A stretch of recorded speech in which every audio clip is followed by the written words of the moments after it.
Welcome to the Rewards Master Live. This is our, let me see, maybe our 16th live session. I don't know. I keep track of them by doing the thumbnails and putting the number up on the top. And so I think this is about the 16th one that we've had. And we've been on a pretty regular schedule here on Sunday afternoon. So it's gone pretty well. So thank you everybody for being here. It says that there's, 3 or 4 in here so far. And we usually get up to around 40 or so. And our very high record of all time was 72. So maybe we'll get up there. But the biggest thing to help us get there is everybody who's here already, hit the like. And if you haven't subscribed, subscribe, but especially hit that like button. Put a comment in here so I can see if you're here with us. And that helps out a ton as well. So let's see if we get anybody. Well, Mike Newland early this morning at 9:06 said, "Good day, everyone." Mike is a channel member and he is a friend of the credit card community. He's on a lot of these lives and very supportive. So Mike, I don't know if you're back in here with us, but this morning he said, "Good day, everybody." And then we have Law LC6RC is here often on our live stream, says, "Hello, everyone." Says, "So you're an early bird too, Mike." Yep. So was in here early. RC channel member and always a great supporter of the channel. RC says, "Hey, everyone." Hey, RC, good to have you here. DEM gives a big wave. Big way to you, DEM. That's great to have you. Cogito Ergo Sum says, "Good afternoon, everyone." Well, good to have you, Cogito or Cogito, however you say that. Good to have you here. And then Johnny Jimenez, one of our channel members, thank you for your support, says, "Hello, everyone." All right. And let's see, we got about 10 in here so far, but I know that number will grow. But if everybody on here hits the like button, that will help us immensely. So please hit the like button. All right. As we dive in, as is often my practice, I have kind of several things that I try to cover each time. And sometimes I remove a few, sometimes I add something, and we try to keep it right about an hour. And so typically what I get into is I get into new developments. So that might be something either new to the credit card community. And there seem to be so many of those every week that I could cover so many things. But a lot of the other videos are covering some of them. So sometimes I choose to, sometimes I don't. But it's also sometimes new developments in my own system or in my own credit card world. So it just kind of depends. And then we talk about restaurant rewards sometimes. This is kind of one of the only channels where we go and discuss restaurant rewards very often. So I often will try to talk about some of those reward programs. And I think they really get overlooked, and it's too bad because you can get 7 to 15% with a restaurant reward on top of your credit card points and on top of other ways to triple and sometimes even quadruple dip. So that's why I focus on it. Today, I don't really have a restaurant reward segment. I do it under reward deal at the end, but not during that segment there. Centerpiece is kind of my main focus of the week, the thing we're going to spend the most time on. I'm really excited about the one today. I put a lot of time into it and did a lot of evaluation of my own setup. And I think it'll be interesting for everyone, for us to discuss it. Upcoming travel, I discussed some of the deals that I've gotten. We can, of course, have people comment on deals that you get. And then reward deal of the day, that can be either a food deal or it can be a flight deal, and it can be a lot of different things. And then we sometimes talk about some status stuff as well. So let me go back to some of the comments real quick. Johnny Jimenez, we mentioned that one. Hello, everyone. Good to have you here, Johnny. DEM says, "Finishing up my Chase." Oh, wait, no, that would be City Strata Elite sub spending for 100K. Okay, you must have went in branch and got it because it's the only way you can get the 100K. We don't have a city branch within probably 400 miles of us, so we just did the online. But to get 100,000 thank you points was just targeted for 175,000 business gold with 15,000 spend. Perfect timing with property taxes and insurance coming up. Yeah, I've got my quarterlies coming up, and that's all coming up very soon. So I'm going to be in the same boat. And our newest sub, and I'm going to talk about it in just a second, also is on the back of, we're about $500 away from getting our CSE sub of 80,000. And then I've got another one we just applied for day before yesterday, and it'll be coming in the mail. So I'll talk about that in a minute. So, all right. Well, here's Mike. Mike had commented this morning early, and now he's back. Mike Newland, a channel member and a great friend of the community. Mike, good to have you here. Good afternoon, everyone, he says. Great to have you here as always.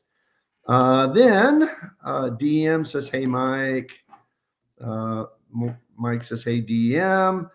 DM said, had a Reddit link, although I have branch in town that I live in. Okay, so he had a Reddit link. So that was from somebody in the branch.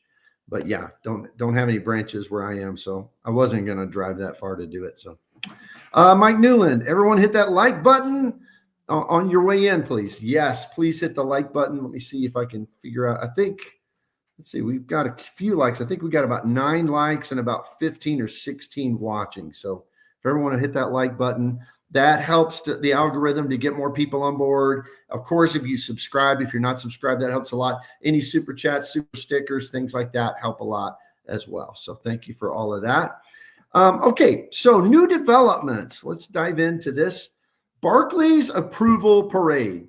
Now, the reason I wanted to talk about this, and I did a video, and it was one of kind of the more popular videos on my channel a couple months ago, about how I was approved for a couple Barclays cards. And that was the only reason that's kind of interesting is because Barclays is one of the issuers that's kind of iffy. It's kind of touchy for people who are kind of heavy into this game, for gamers, I guess you might say. And that means those of us who have a very high credit score, have, decent income to apply, low credit in the sense that we don't owe very much in the world, but we have a lot of available credit because we're playing this game at a high velocity, right? So there are some issuers that are very touchy about that. The one that comes to mind the most is Capital One. In fact, Capital One has given me just gut pains lately because I'm so mad at them about the change of their lounge policy, because I don't really use the card for anything else, but it's such a good deal, that card. And now that we don't have that lounge access for both of us, that it's just like, I don't have any use for that card. But the reason they've given me gut pains is if it were American Express, I'd just downgrade it. If I wanted it again, upgrade it back. You can't necessarily do that with Capital One. I mean, if you have a Venture X, but then you're high velocity, then you may never get that thing again, because they would rather approve somebody with a 700 credit score than someone with an 850 credit score. At least it seems that way. So there's some of those issuers that are just touchy. Citi can be that way. I've never had problems with Citi, but if you have high velocity, sometimes Citi can be that way. And traditionally, Barclays has been that way. And so I have had no luck, and I've applied 2 or 3 times through the years for Barclay cards, and I've had no luck getting them. But my 2025 experience has been really different. So previously couldn't get approved, but the first thing we saw is player 2, just on a whim, because I'm like, well, they're getting bought by Citi. Maybe they've changed something. Player 2 applies for the Red Aviator card, 60,000 point sign-up bonus for 1 purchase. Awesome. Then a couple months later, I thought, well, maybe I'll try. So I tried for a Hawaiian card, 60,000 points Hawaiian, which it's not for Hawaiian. It's for Alaska points. That's why I wanted it. Hawaiian. So again, 60,000 instant approval, 60,000 points, no consideration line or anything like that. And then player 1, that's me again, Aviator red card. About 2 months later, I thought, well, okay, this is working out. I'll do the Aviator red card. So I did it. Instant approval, 50,000 points. Not a great sign-up bonus, but hey, for 1 purchase, I'll take it all day. And then just 2 days ago, player 2, I applied for her. We applied together for her to get the Hawaiian card at an 80,000 point bonus, instant approval. I mean, I would be applying for more, but there really aren't any. There is another Hawaiian card that you could get, I suppose, that's through Hawaiian Bank, but I don't know how that works into this. But it just seems like that Barclays is on an approval parade. And I think it's probably because they're like trying to build their book on the American side to sell to Citi. And I don't know what they're doing. Maybe they're trying to build a book that ultimately will be sold. Although they've come out and said these Barclay cards are going to stay as Atmos rewards earning cards, which is pretty awesome. Because for a airline card, they do earn pretty decent. You got like 2x dining, which ain't great, but then you got like 2x gas and some other things. So they're Atmos point earning cards, Alaska point earning cards. So yeah, it's interesting. I wonder if any of you had any of these experiences with Barclays and these approvals. RC asks the question, says, what is considered high velocity? I'm not sure if I fall into that category. Okay, high velocity, let's see, this year, 2, 3, 4. I think that myself and player 2 have applied for about 11 cards this year. And I would say that's high velocity. I think if you're more than 4 cards a year between you, it's probably pretty high velocity. That would be my guess. So I don't know, RC, are you in that category of high velocity or medium velocity or low velocity? What do you think? What do you think? Okay. And if any of you disagree with that, but I mean, to me, 5, 6, 7 cards a year would be pretty high velocity. Cesar Joel, great creator, says, good afternoon, everyone. Cesar, good to have you here with us. Good to have you here. Sleepy Broad is on board and says, I was able to get the 60K Capital One miles through the Capital One Motley Fool offer, plus use the Virgin 30% transfer bonus and got up to 65K miles. And he gives the strong arm emoji. That's pretty awesome deal right there. That's great, Sleepy Rod. Thank you. Then he says 78K. B2B Director. Have you heard the city hit people who applied for Strata Elite with 4.5 OCC income verification review? No, I haven't. That didn't happen to me or to us at all. So no, I didn't. I haven't heard that. So I'm curious about it now. So probably look into it. Thank you for that. DEM was reading in one of the credit card subreddits that they're actually waiving annual fees as an attempt to retain cardholders, trying to sell Citi a beefy card portfolio is my assumption. Yeah, I mean, if they're not sold by the time our annual fees come around, I'm going to call and try to waive it, because why not?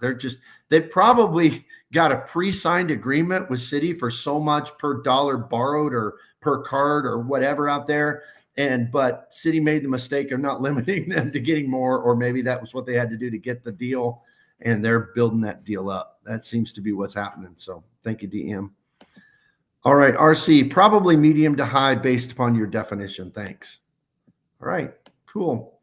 All right, so it's interesting to me what Barclays is doing, and I think DM's correct that Barclays, there seemed that clearly is the case on the American Airlines, on the aviator side.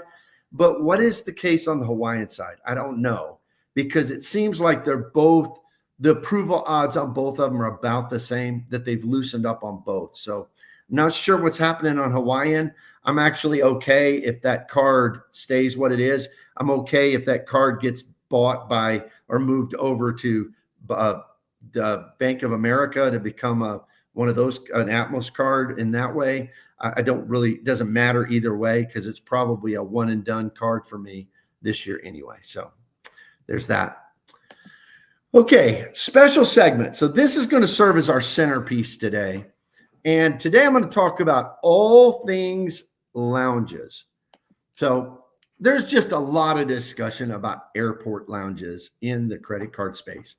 And I'll be honest, some of it is a little bit irritating to me. And the reason for that is that I think a lot of the discussion about lounges is aimed towards people who don't travel much and who maybe have never experienced lounges very much and think it's such an awesome idea, which, let me be very clear. I think lounges are awesome. I think they're great and I love them. And it's one of my favorite things about the travel game. So I'm not disparaging wanting lounge access, but I do think that there's a realism to it all that just doesn't work its way into some of the content or some of the discussion. And what I mean by that is that if person is traveling twice a year, okay, how much is that lounge access actually worth? I mean, you could go sit down at a nice restaurant in the airport, pay $20 or $25. And if you do that twice, it's only $50, right? In a year. So how much is it worth it? Because I want the lounge access to have the American Express Platinum card and pay $695 and coming up $895 a year. Is it worth it to them? Well, I think people are like, well, this is the elevated lifestyle. Almost like there are some circumstances that are sold that way that are kind of true. Like, for instance, the Hilton Aspire card, you can sell it on the point that you get an uncapped free night certificate, and you can use that bad boy at a Conrad. You can use it at a Waldorf Astoria. You could use it at a beach, with the over the water villas if you can find availability, right? That's just pretty amazing. And so that is like, yes, if you have this card and pay that $550, you are going to have at least one night where you're going to live like the 1%, right? Like the other people. And that's awesome. With lounge cards, when it comes to lounges, like, oh, look at those lounges that people go in. That is so great. And they are great. I'm not arguing they're not, but it's almost like it's sold the same way. Like, you can get this card and you can go into lounges. And yeah, but the Hilton free night certificate pays for itself just one night.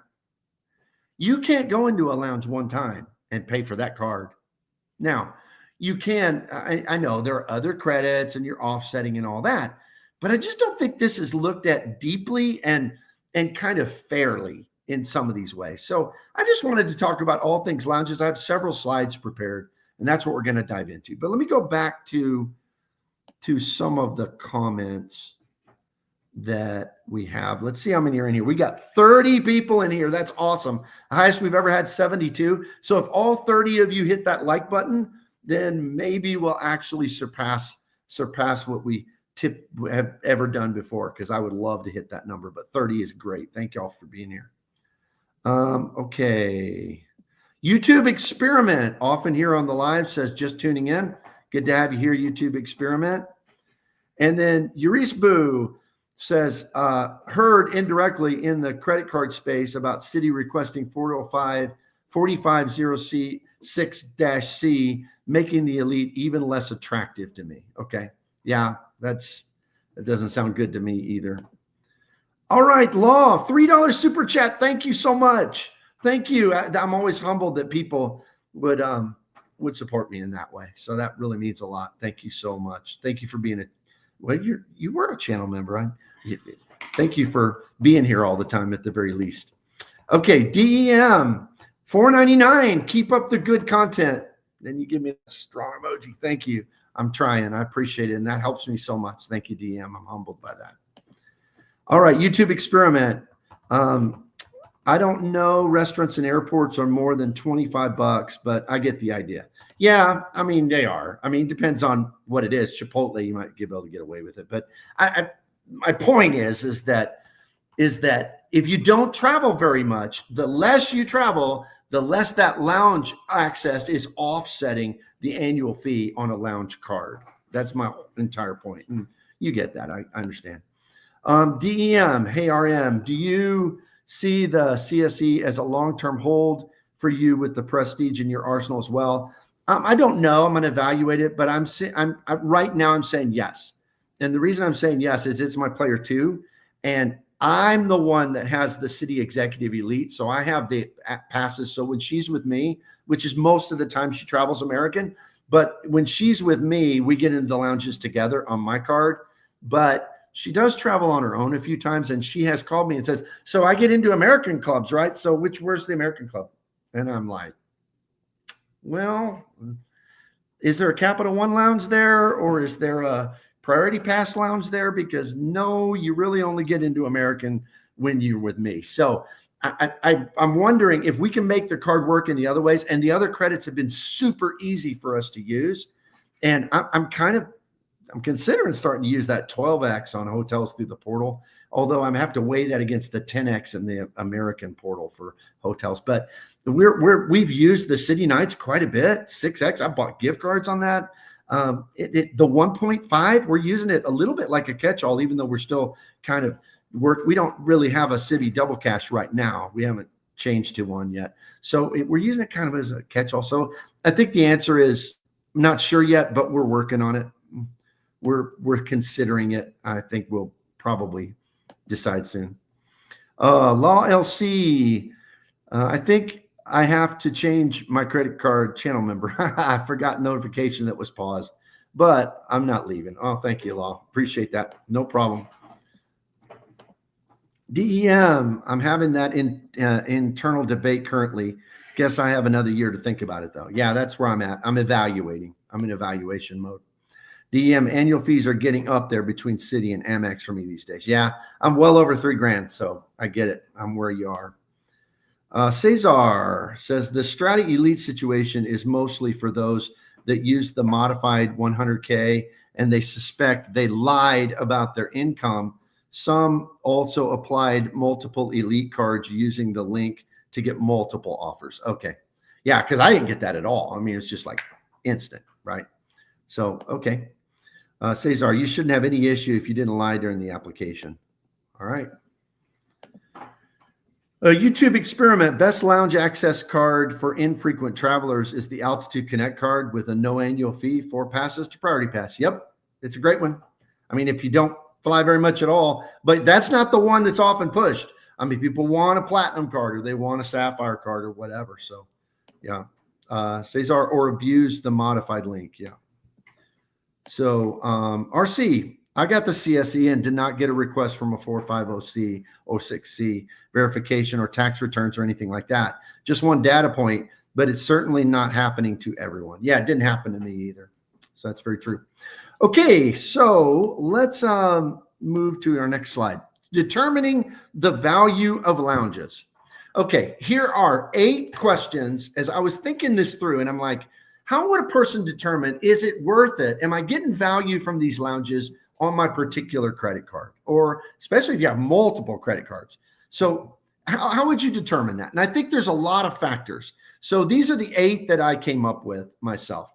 How often will I use them? In other words, how often do I fly? That is really important. Person who fly, the more you fly, the more lounge access is going to be valuable to you. It's just a fact. The more you fly, the more valuable it is because you'll be able to use it way more often. Okay. Unless you have one that's got limited, like you said, the 4 on the US Bank card, I think their Altitude Reserve had like 8. And if a person's like, or like this CSE has 4 American Airlines and then Priority Pass, you might say, well, I only fly about 4 times a year. And then that's perfect. But you've got to think about how often I'll be able to use them. What does that mean? Number 2, what airlines do I prefer to fly? What airlines do I want to fly? That's one that's really I've been struggling with because I prefer to fly an airline that I really shouldn't fly as far as if I want to do the value. So I prefer to fly Delta. I really like Delta. I love the Delta Reserve card, even though I'm getting rid of it, but I love it. There's a Delta club in my home airport. There's not an American club in my home airport, or at least the airport. I have 3 airports I can get to in about the same distance, but none of them really have a departure club except that one that has a Delta. And so there is one that's a little far, maybe an hour farther, and it has an AA one. But still, when I look at that, I think, wow, which one? Well, I like to fly Delta. I like that. But here's the thing. When I fly Delta, especially on paid tickets, which are work tickets, then I'm earning Delta Sky Miles. And it's like, I don't want to earn Delta Sky Miles. When I fly American, I'm earning American miles. Those are a whole lot better. And so I've got to ask myself, which airline am I going to fly? Because that's pretty important when you're trying to determine which, card and which kind of access you need. Then you have to ask number 3, what lounges are available on departure? Just like we mentioned a moment ago, what lounges are available on departure? How accessible are they? In other words, what is the proximity to the gates? So if I land, from my experience, how far do I have to go? How much time does it take for me to get to a lounge? And let me tell you, the more you fly, especially if you fly for business, that is like super duper important because I'm trying to get where I'm going in the shortest period of time. So I schedule the shortest layover So on a 30-minute layover, you cannot switch 4 terminals away. A 30-minute layover is too tight, but it happens sometimes. But on an hour layover, which is very typical, you really can't do it either, especially if there's a wait at that lounge. But if there's a lounge 3 gates from you, you can hop in there for 15, 20 minutes, get something to eat, something to drink, get some value, and then go. So that's important. What's your proximity to the gates? Number 5, what quality do I assign a lounge? In other words, how good is that lounge? I mean, all lounges are not the same. Let's be very clear. Oh, wow. My player 2 would tell you fast. The worst lounge we've experienced on planet Earth, the crowning jewel of bad lounges, is the Hawaiian lounge at the Maui airport. It is so very bad. You know what they had in there? Water, and they had pretzels and Cheez-Its, I think. And no bathroom, and maybe some chips, but no bathroom. No bathroom. That's it. And the seats had tears on them. It was so bad. But that is very different than going to the Turkish lounge in Istanbul. Those are not the same things. Lounges are not made the same. So it might be worth it to get a little better lounge a little less frequently. You got to kind of weigh all of that stuff. So then you ask, what quality do I assign lounge? Number 6, what is my value floor for a lounge visit? In other words, what is a lounge visit actually worth to me?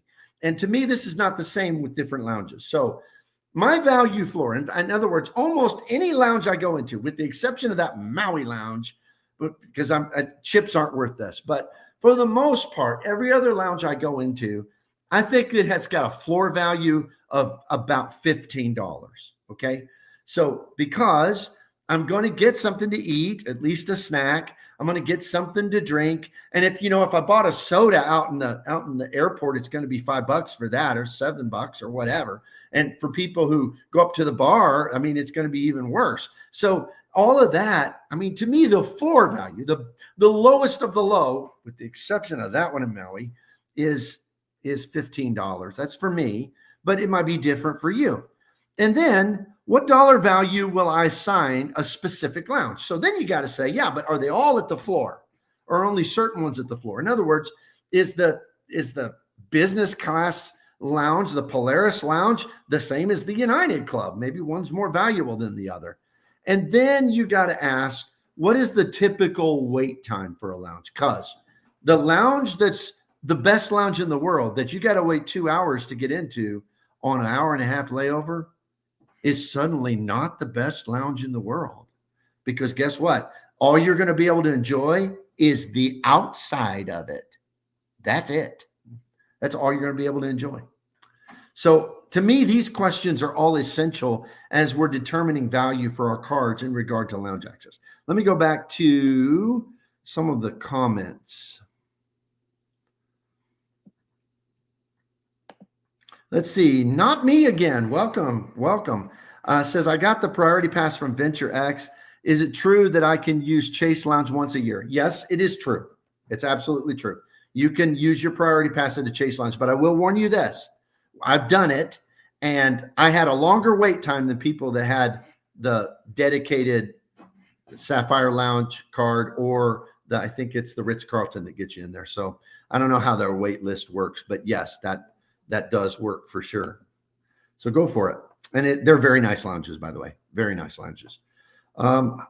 Happy Tom is here. Good to have you, Happy Tom. Says, I also considered the CSE for the 12X on hotels, but often get between 6 and 23X on the Capital One portal, and then add my credit card rewards on top. Decisions. Yeah, that's me. That my struggle is the American Airlines hotel portal. Whoa, I can get crazy value, and then my executive card gives 10X on that portal, and then I get loyalty points. So it's definitely 12X is better than 10X, but when you throw in the loyalty points and the extra, it's kind of hard to determine. RC comes in strong with a $1.99 super chat. RC is a channel member. Thank you for your support. Keep up the good work. I can't tell y'all how humbled I am when people do things like this, and these super chats and things really help me to get more folks. There are 43 people in here watching right now, and super chats. And then, of course, hitting the like button. Let's see how many have hit the like button. Looks like we got 28 likes. That's awesome. So thank y'all so much. And all these things really help us as I'm trying to build the channel. So I'm humbled by that. Thank you, RC, and everyone who's given super chats, super stickers. Gene S., I do not use Priority Pass. My time is too important to me, and I fly too often. So I got the expensive lounge card of the airlines. So I have AA Executive for AA and Club Biz for United. All right, Gene. Yeah, I'm the same way. I have AA Executive card and I have Delta Reserve, and those are the two. But yeah, United, there's going to be an advantage to United. And I'll get to that a little bit as we get into this even more. All right, Filmo's World. Filmo is on so many channels as comments. He's a great friend of the community. Says, I spend way more time on layovers than I do at my home airport. So even with only 6 to 8 trips a year, lounge access is mandatory. Yeah, I do think, and I had to evaluate this for myself, but I go into lounges every time on every trip on the layover, and I always have a layover pretty much. And then probably half the time I go in on arrival. So, I'll get there and I'll be having to go somewhere, but I'm hungry. So I'll just jump into a lounge. And some of the high-end lounges don't allow entry on arrival. I don't think, tell me if I'm wrong, but I don't think American Express Centurion allows that on arrival. I think you got to be on departure or on your layover. So let me know. Somebody here will know that answer for sure. But so Yitzi says, not me again. Yes, it does. Not me again. Cool. DEM. One of the nicest perks of the MX Platinum is the diversity it has among all the lounge partners, including their own Centurion and Delta lounges. Yeah. The Platinum is, quote, the king of the lounge cards for sure. And it does have lots of lounge partners. It has, of course, Delta. When you're flying Delta, and Deltas are really they're good. It's just hard to get in them because there's lines, but they're the best domestic lounge, in my opinion, for airline dedicated lounges. They just are. And then, they've got the Centurion lounges, which are great. Some of them are better than others, but they're great. They've got, of course, Priority Pass, and you do get guests on Priority Pass. And don't sleep on escape lounges. I go to escape lounges quite a bit because a particular airport where I have a family member, I fly there quite a bit every year. And there's an escape lounge right there when you go through security. And I go in there every time I go into that airport, either coming or going. So don't sleep on those. They're not the best lounges, but they do have decent food and you can get something to drink and all that. So yeah, the Platinum card, should never sleep on that. DM Lounge and Delta. Kajito says, when the USO modified its admission policy to include retired military, I canceled my Platinum and now use the USO when not flying Delta. I have a reserve for when I fly Delta. Yeah. I mean, the USO, I love when airports have that, just to show support to our guys in uniform. And I didn't know this, but I'm glad they're doing it for those who retired from serving our country as well. Joe in New York Law, Joe NY Law. Welcome, Joe. Says, I think I have too many options now. I have Ritz-Carlton, Strata Elite, and MX Platinum. I need to start thinking about what to cut when annual fees are due. Yeah, that's when you're heavy into this game. That's always the headache, right? What do I cut? What do I keep? What do I cut? What do I keep? And Joe comes in with a $1.99 super chat. Thank you for being a channel member. Thank you for the support. Thank you, everybody. I'm so humbled by it. Not me again. Says, off topic, for car rental, do you pay extra for liability since some cards cover the card? No, I don't rent cars very often. Once a year, I rent it with Avis on my AA executive card because I get $120 credit. And I just don't worry about it.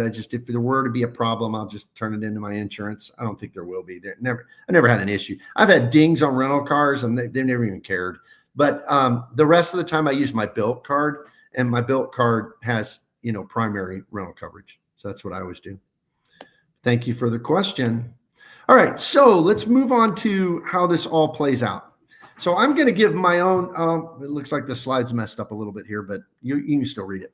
I'm going to give my own answers to these things, just kind of show you the process of how you work through this stuff. So question number one was, how often will I use them? Well, this is my velocity.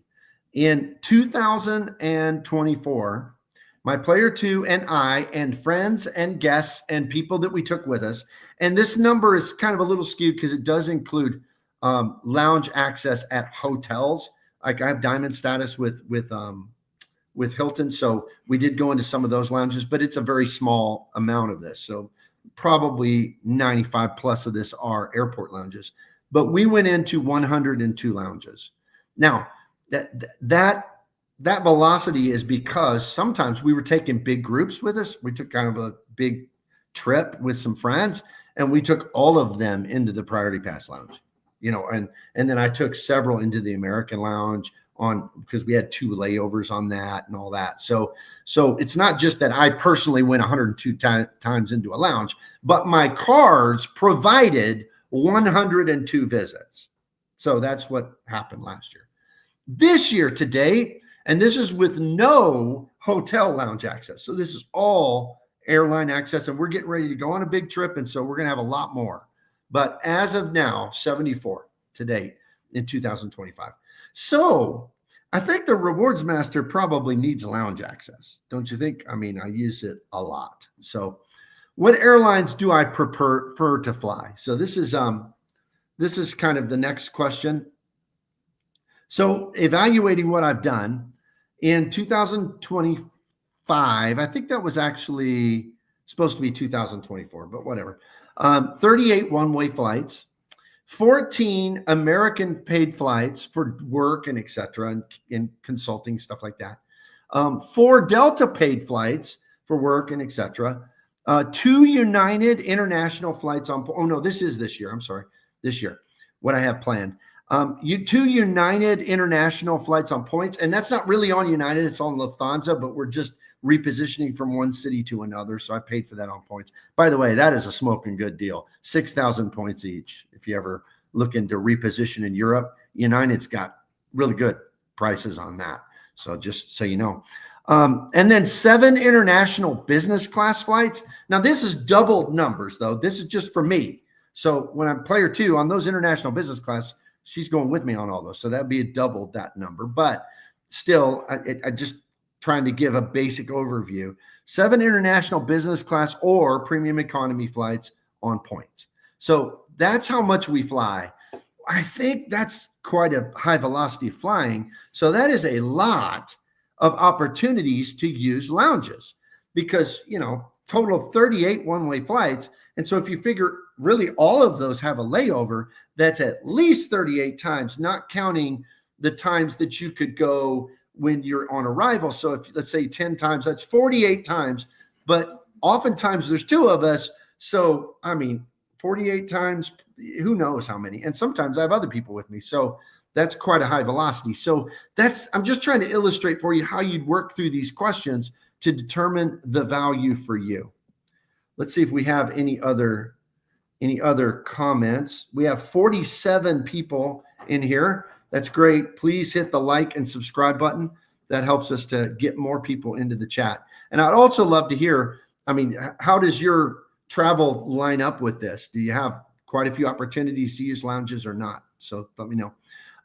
Let's see, as far as comments, RC says, I try to fly direct whenever possible, so that impacts my valuation of lounge access. I do like lounges, but don't use them much. Yeah. Well, if you live in a hub city, that's pretty easy to do. And, maybe you live in a hub city, but somebody who lives in Atlanta or somebody who lives in, say, Miami, or especially New York or DC, Dallas, Fort Worth, Chicago. If you live in a hub city, then I think for that person, lounges might be less usable as well, especially if you're flying on business and you want to get there quick. So that's a great observation, RC. Thank you. Okay, so moving on to the next slide. Determining the value of lounges. The third question I had was, what lounges are available on departure? So for me, my closest airport, there's a Delta Sky Club, and there is an airport that's a little farther away. When I say a little farther away, it's about an hour farther away, and it does have an American Admirals Club. But is it worth it for me to drive an hour extra to have a club on departure? And the answer for me is nada, no way. Not unless I just need to fly, to go to that airport for scheduling or whatever. So that's what I'm considering on that. But that's really a less important question than some of the others. Number 4, how accessible are they? Proximity to the gates. Now, this one is very, very, very important. How accessible are they? So what I mean by that is when I fly, and sometimes you won't learn this except through experience, but when I fly, when I land, if I have an hour or hour and a half or whatever it is, how close are the clubs for me to get to before my next flight? And so what I have experienced is this: AA, Delta, I should have put United there too, because this is true of them too. AA, Delta, United, and escape lounges are super close. Now, the reason I said escape lounges is the airports I've been in with escape lounges, they are right inside security almost every time. So, and usually they're small airports that you can get to any gate in like a 2-minute walk, right? Or 3 or 5-minute walk. So escape lounges, I'm going to put in that group too. So AA, Delta, United, escape lounges, super close. So that needs to be factored in as well. Capital One is almost always for me in a different terminal. So I usually, if you're flying into Dallas Fort Worth, it seems like I'm never flying into the D terminal. And that's where the Capital One lounge is. I'm always flying into the B terminal or the A terminal or whatever, but never into the D terminal. So I got to go to a whole different terminal. When it comes to flying through Denver, I'm hardly ever flying into that. Usually I'm flying through Denver. I'm flying United. That's a different terminal than the Capital One lounge. So in my estimation, it may be different for you. That's why these questions are tailored to everybody's got to answer them for yourself. Like, for instance, if somebody's starting in Dallas Fort Worth, I mean, that would change the equation on the Capital One. But for me, I've got to change terminals. I got to have a pretty long layover to get over there. So Capital One's in a different terminal. American Express, so the Centurion lounges, I'm going to say variable, because I have found, this is strange, but sometimes they're super far away. Sometimes they're not that far away. So in my experience, American Express ones are better than Capital One because they're variable. Sometimes they're a little bit closer. And then Sapphire and then Priority Pass dining are, they're at infrequent airports. So what I mean by that is that I very seldom fly through airports that have a Sapphire lounge. Now I do when we're flying overseas through JFK or whatever. And I did see one going through Philly recently, but it's very seldom. The other thing is I can't really bank on Priority Pass restaurants, which I love me some Priority Pass restaurants. I try to use that anytime I can. And I can't bank on that because not every, in fact, few airports seem to have them. So that has to be considered as well. All right, let's go back. And we got 44 watching. That's great. Please hit the like button. If you haven't subscribed to the channel, that helps me out a ton too. And as do the super chats and super stickers. So please do all of that so we can get more people on board. Let me go back to the chat. Let's see who's commented. DEM says, off topic, but has anyone ever upgraded a premium economy flight in Singapore Airlines to business class through points? Boy, that's a big fat no for me, but maybe somebody else can comment and answer that, DEM. I hope they can. Chad's Money Minutes, one of the great creators on YouTube, says, yo, good to have you here, Chad. Thank you. Thank you for being here. Joe NY says, just got the Strata Elite, so now I have the Admirals Club passes. How would the ones at LGA and JFK compare to the Sapphire and Centurion lounges? They're not as good. I would say the ones that could be, it's weird with American lounges. They're not bad. I mean, I'm going to get to rating them here in a minute by my estimation. So hang on for a couple slides. But what I found is it's really strange because some of them are really good. Like DFW has some great ones, but that's their world headquarters. So that's surprising. But the one in in Phoenix, the one in Phoenix was just a small one. It wasn't that impressive, but it had the single best food item I've ever had at a lounge. And like I said, I went to 102 lounges last year, including Turkish in Istanbul, and some really good international lounges. And the best food item I've ever had in a lounge was at the Phoenix American Airlines Admirals Club. And it was this crazy good shrimp fajitas. I mean, or shrimp tacos or whatever. They were so good, but I really like shrimp. So, I mean, so it's kind of hard to evaluate. That's just the way it is with both American lounges. United lounges would be the same way, kind of hit or miss. Sleepy Rod, what's your opinion of Alaska lounges? Have never been in one. So as soon as I see one, I can get in with my American card. So I'm going to try it out as soon as I have access to one. I just haven't really paid attention to it before. DEM, escape lounges are great. We have one in here. Where's PBI? Not sure. Let me know. But yeah, escape lounges, the ones I go to in California at their small airports, Oakland, Sacramento, several, San Jose, I think some has one. So those are the ones I go to. I like them. I think they're decent. I mean, they're not the best lounges in the world, but they're decent. GNS, I never go to another terminal for a lounge. Not worth it for me. So I got lounge access for all the airlines I fly. Man, that is the way to do it. And it's really not more expensive than having a bunch of premium cards. It's really not. GNS, the A lounge in LGA is very good. Pretty big and not crowded at all. Yeah, I'm getting ready to talk about the crowding issue because I think that's a big, big factor. Chad's Money Minutes. That's Palm Beach Airport. That's my home airport. Okay, cool. Palm Beach. Awesome. I should know that, but Palm Beach International. I should know that, but thank you guys for educating me. I appreciate it. All right, so let's see. Moving to the next slide. What's the next question that a person should ask? What quality do I assign a lounge? Okay, a 1 to 5 scale. And this is my answers. This doesn't mean that would necessarily need to be your answers, but these are my answers. So on a 1 to 5 scale, international business class lounges, I give a 5. I love international business class lounges. Getting ready to stay in one myself, coming very soon. And in fact, we're leaving this next week on a big trip and going to be going in some of the best lounges they say in the world. I love them. I love them. But you can only, it's hard to count them because you only get access when you have that certain ticket. So, but they're the best.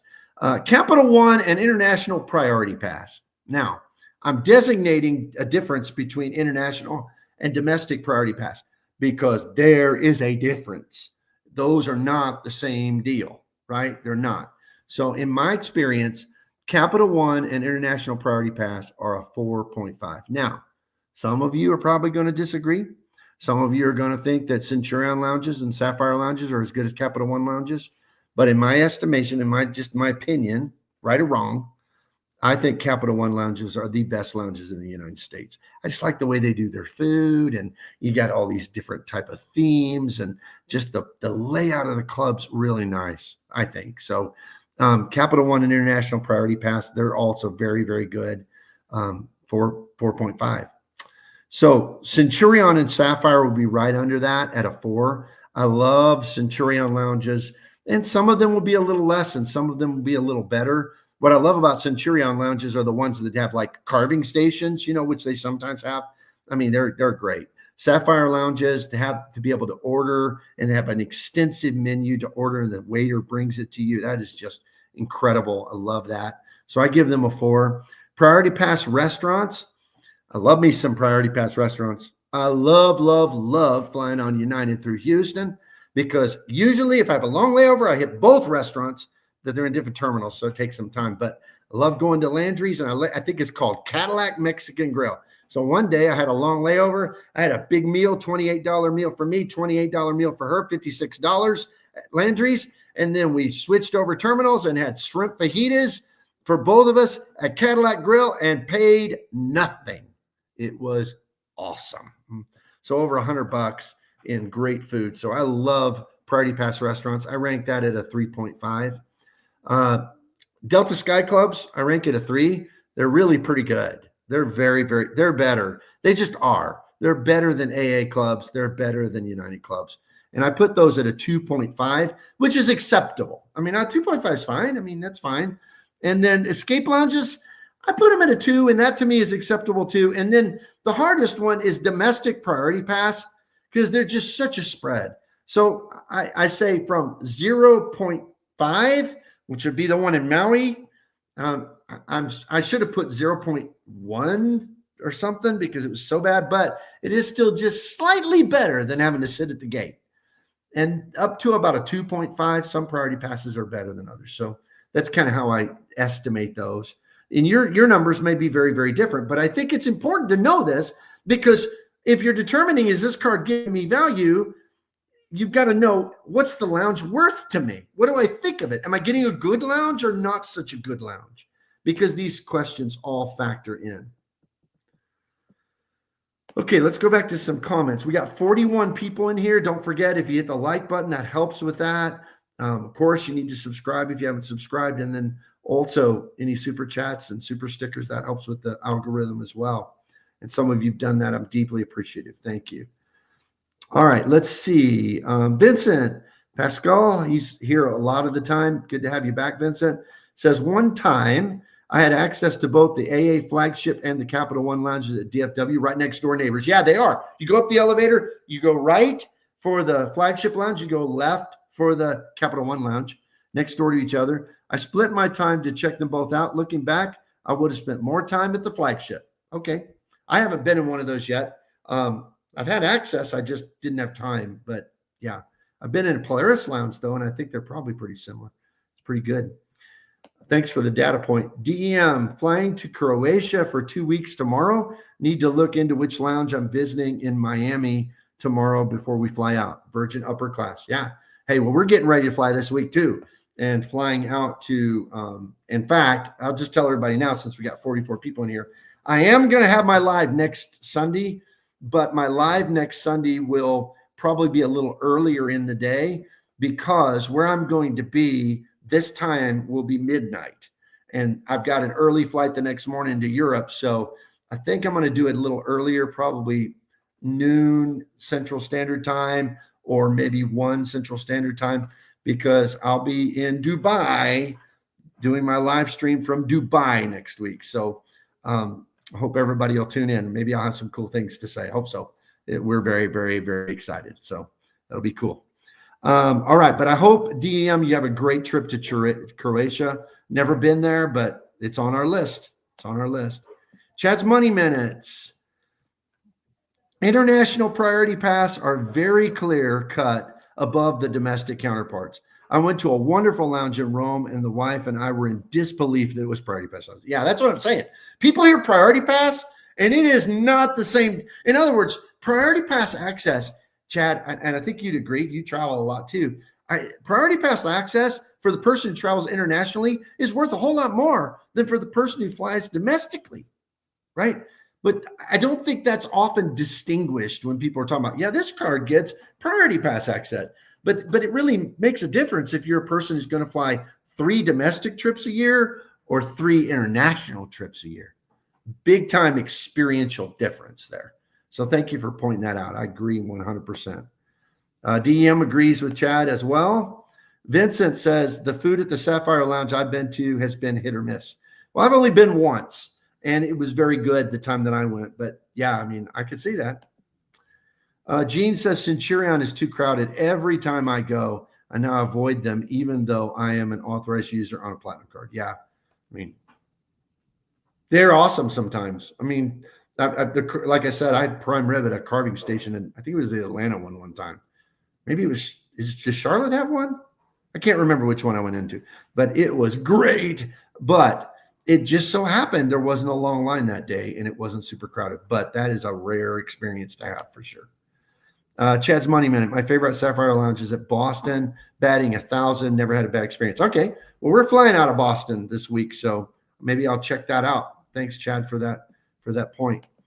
All right, RC says sometimes depends on the specific location. Capital One Lounge in DFW is better than Capital One Cafe in Washington D.C., for example, but both are pretty good. Okay, yeah.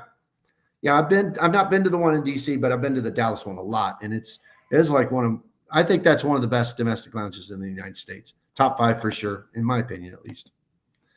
The club at SFO is really good. Green Knight tells us that. The club at SFO is really good. I haven't been to that one. I'll have to try it out.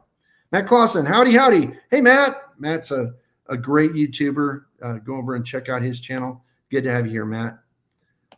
All right, Johnny gifted 5 Rewards Master memberships. Yay! Thank you, Johnny Jimenez. Thank you so much for that. That's just as good as giving 5 different super chats of $2.99. So I appreciate that. Really supports the channel. It gets more people in my memberships. I'm super, super humbled and appreciative of that. DEM, thanks, Johnny. So DEM got one. Awesome. He says, I'll tune in. Vincent Pascal, I think he's talking about next week for the one out of Dubai. So thank you, Johnny Jimenez. So Vincent got one of the channel memberships. That's great.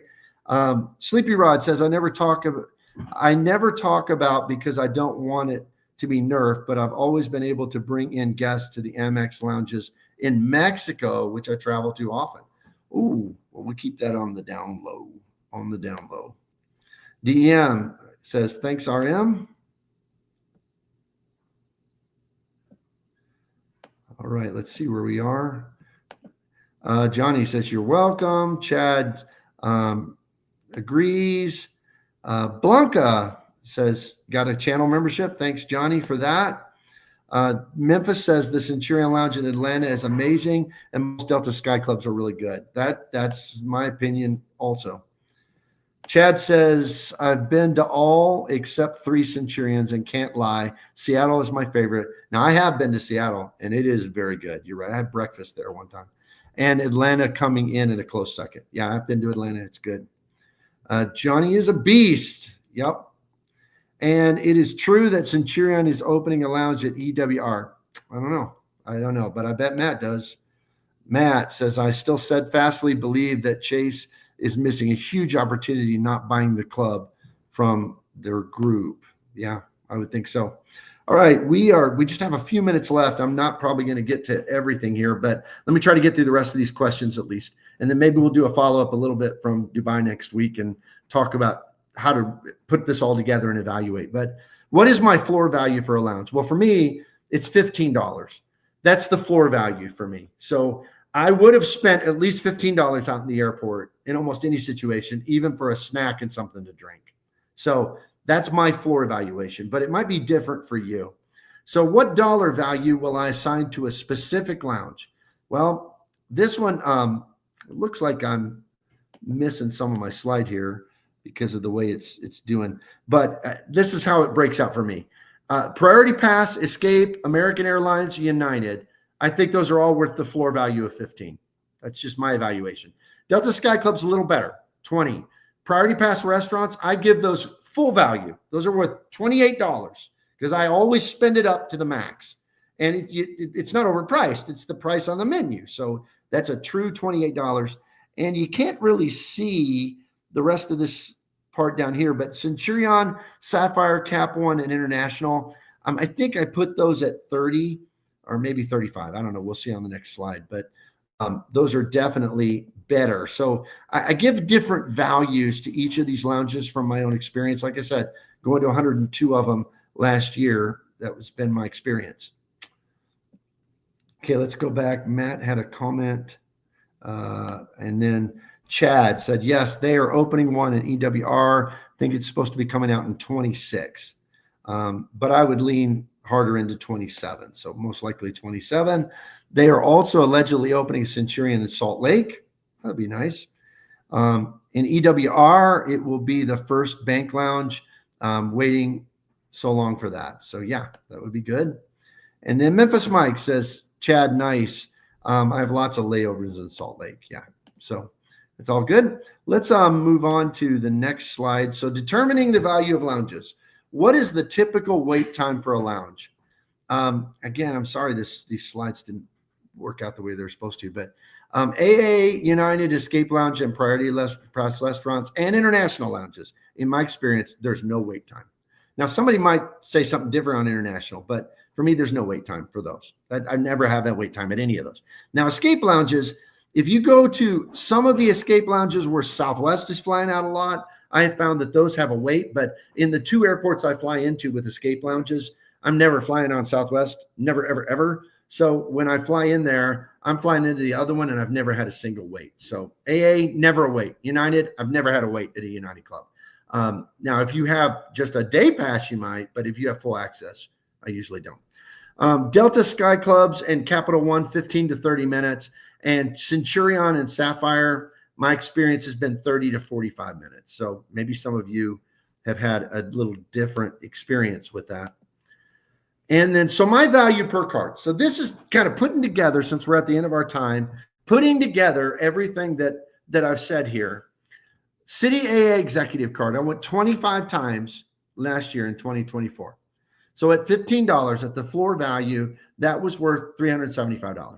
So that helps me to evaluate that card. I mean, that card more than paid for itself, because I got this. I got the $120 Grubhub credit because I use that every month. And I got the $120 credit for Avis.